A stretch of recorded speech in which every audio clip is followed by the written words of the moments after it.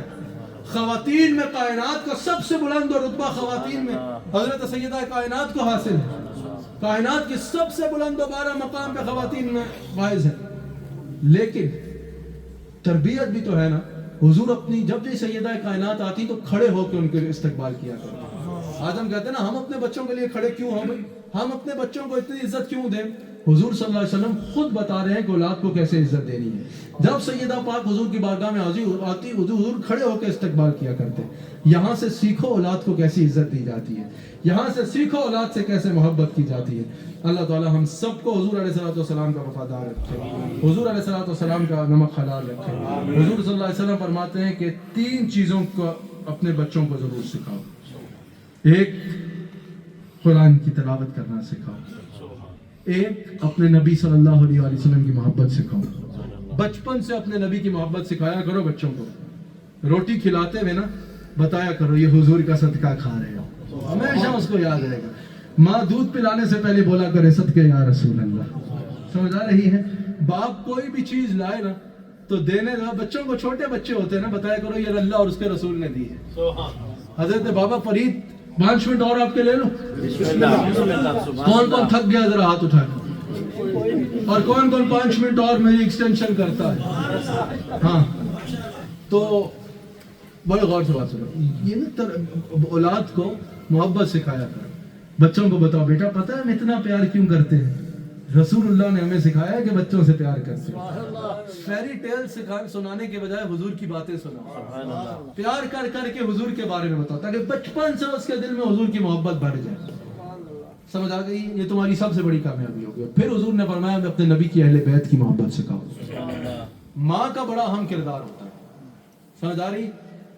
باپ کا بڑا اہم کردار ہے. باپ یار سارا دن محنت مزدوری کر رہا ہوتا ہے, سارا دن محنت مزدوری کر رہا ہوتا ہے, خون پسینے کی کمائی کر رہا ہوتا ہے. والد ماں کے وہ بڑا کام ہے, لیکن گھر میں بچوں کو سنبھالنی ہوتی ہے. باپ کو کتنے بل دینے ہوتے ہیں, کتنی تکلیفیں ہوتی ہیں. گھر کا خرچہ چلانا, گھر کا کچن چلانا, گھر کا بل چلانا, بچوں کی تعلیم اٹھانا. 15 بندے ہیں, ایک بندہ ہوتا ہے کمانے والا.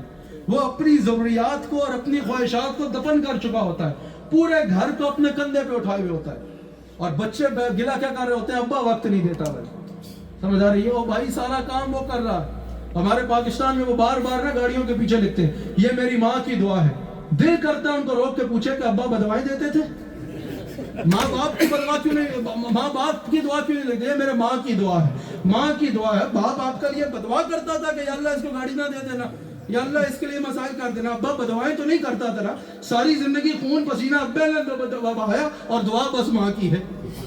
سمجھ آ رہی ہے. ابا جان کو بھی کچھ تو احساس کرو, ساری محنت وہ کرتا ہے بھائی, ساری محنت وہ کرتا ہے. اور ماں کا بھی رتبہ سبحان اللہ, ماں کی خدمات کا, ماں کا حق حضور نے سب سے پہلے بیان فرمایا, اس سے کوئی دوسری رائے نہیں ہے. لیکن اس میں ابے کو تو بننے نہ لاؤ نا. سمجھ آ رہی ہے. اس میں ابے کو تو نکال کے نہ پھینک دو. ابا جان کا تو کچھ ہے ہی نہیں. اماں دعائیں کرتی تھی, ابا تو بس پھرتا ڈرتا رہتا تھا. یہ ظلم نہ کیا کرو, یہ زیادتی نہ کیا کرو. وہ باپ کا بڑا کردار ہوتا ہے, لیکن تربیت کرنا ماں کی ذمہ داری ہوتی ہے. حضرت بابا فرید رحمۃ اللہ تعالیٰ علیہ, اسی واقعے پر بات ختم کر دیتا ہوں. سلسلہ عالیہ چشتیہ کے عظیم شیخ حضرت بابا فرید رحمۃ اللہ تعالیٰ علیہ, ان کو اس رستے میں لانے میں ان کی ماں کا بڑا کردار ہے.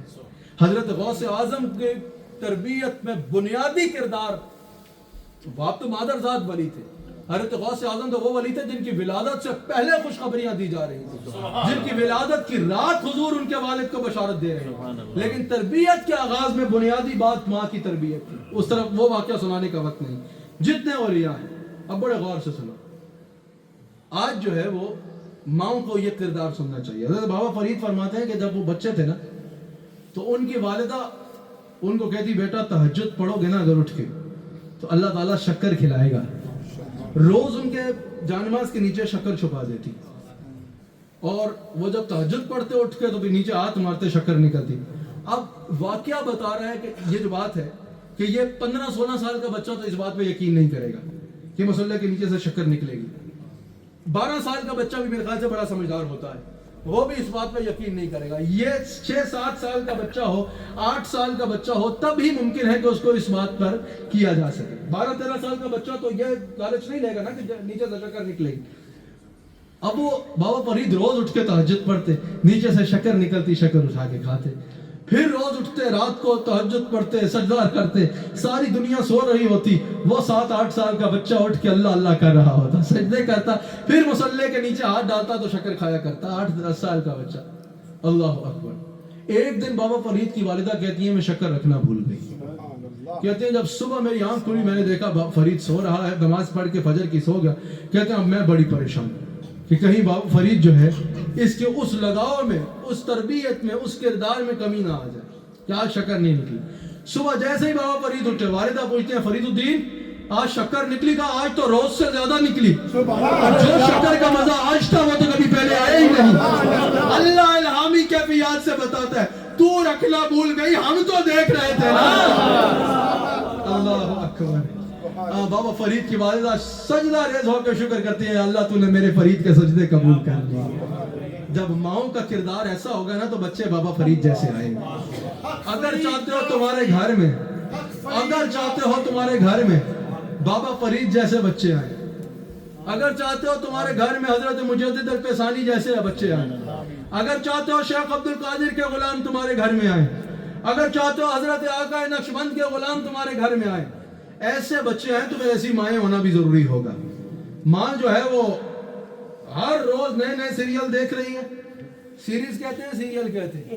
ایک ختم تو دوسرا, انگلش ڈرامے ختم تو فرینچ ڈرامے شروع, وہ ختم تو پاکستان کے ڈرامے شروع, ایک چینل کا ڈرامہ ختم ہوا تو دوسرا شروع. ابھی ایک ختم نہیں ہوتا شروع کر دیتے ہیں دوسرا کیڑا دیکھنا ہے. سمجھ آ رہی ہے؟ اور بچوں کو کارٹون لگا کے دیتے ہیں, بیٹا کارٹون دیکھو. ادھر ماں ڈرامہ دیکھ رہی ہے, ادھر بچہ کارٹون دیکھ رہے ہیں. بیٹا پھر بچوں کی ماں کی نظر میں اماں نے ڈرامہ ہی بننا ہے اور بچوں نے بڑے ہو کے کارٹون ہی بننا ہے. سمجھ آ رہی ہے؟ اگر چاہتے ہو بچوں کی اچھی تربیت ہو تو خدا کا واسطہ ہے یہ ڈرامے دیکھنا کم کرو اور بچوں کا سکرین ٹائم بھی کم کرو. ان کے ساتھ بیٹھ کے ان کی تربیت کرو, انہیں سکھاؤ, سمجھاؤ تاکہ وہ دین میں ترقی کریں. اگر مجھ سے کوئی غلطی ہوئی تو اللہ تعالیٰ کی بارگاہ میں توبہ کرتا ہوں. اللہ کا ذکر کیجیے.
سيدنا كريم صلى الله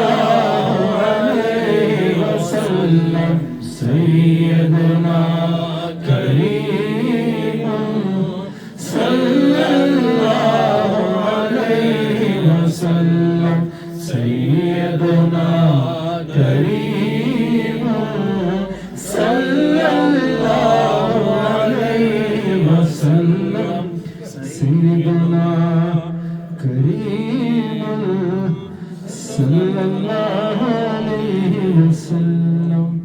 ایک شعر سلام کرو.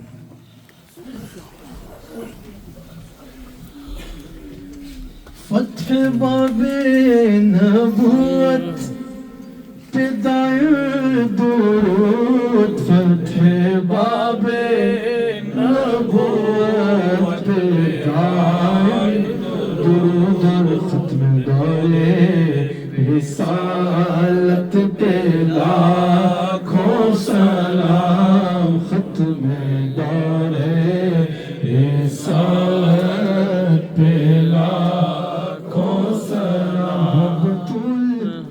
جگر پارائے مصطفیٰ حجرہ آرائے افعاد پہ لاکھوں سلام. سیدہ فاطمہ طیبہ طاہرہ سیدہ فاطمہ طیبہ طاہرہ